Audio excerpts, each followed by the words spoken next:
அவ்வாறு நோக்கினால் எவ்வாறு நாணுவேன், கண்ணாடி முன்னின்று பார்த்து கொண்டேன். ஒன்றாக செய்திட 100 நாடகம் ஒத்திகைகள் செய்து எதிர்பார்த்திருந்தேன். எதிர்பாராமலே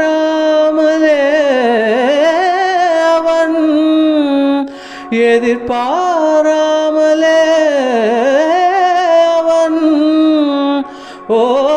பின்னிருந்து வந்து என்னை பம்பரமாய் சுழற்றி விட்டு உலகுண்ட பெரும் வாயும் எந்தன் வாயோடு வாய்ப்பதிர்த்தார்.